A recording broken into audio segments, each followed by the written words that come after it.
الأصوات إذا عجت والسحائب إذا ثجت والمياه إذا سكنت أو ارتجت والقلوب إذا صبرت على البلايا أو ضجت رافع السماء وبانيها وساطح الأرض وداحيها ومثبتها بالأطواد في نواحيها والعالم بما يحدث في أقاصيها وأدانيها يعلم ما يلج في الأرض وما يخرج منها وما ينزل من السماء وما يعرج فيها. لا إله إلا الله محمد رسول الله صلى الله عليه وسلم. أحمده على فضله الشامل وأشكره على إحسانه الكامل وأؤمن به إيمان مخلص معامل وأعترف له بنعم لا أحصيها. لا إله إلا محمد الله رسول الله صلى الله عليه وسلم.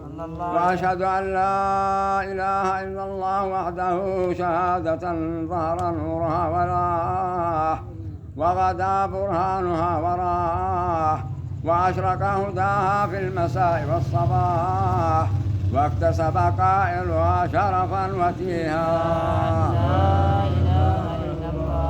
وأشهد أن محمدا عبده ورسوله أرسله والحق داثر وقدم الصواب عاثر فقمع الباطل بالحق الظاهر ونسخ ظلمات الجهالة بنور العلم الزاهر صلى الله عليه وعلى آله وأصحابه صلاة تمتد على ممر الزمان تواليها. لا إله إلا الله محمد رسول الله صلى الله عليه وسلم وعلى صاحبه في الضيق أبو بكر الصديق الثابت في الشدة والصابر على البلايا بنص المستعدة والقائم في مقام الوحدة وحده يوم الردة والمخصوص بفضيلة الغار فمن ذا يدانيها. لا إله إلا الله محمد رسول الله صلى الله عليه وسلم. صلى الله عليه قال الفاروق عمر بن الخطاب رضي الله عنه المنفرد في شدته من بين الأصحاب رضي الله عنه الموفق يوم بدر لإصابة الصواب المتكلم بلسان الغيرة حتى ضرب الحجاب الذي شهد أركان السنة وأمر معانيها.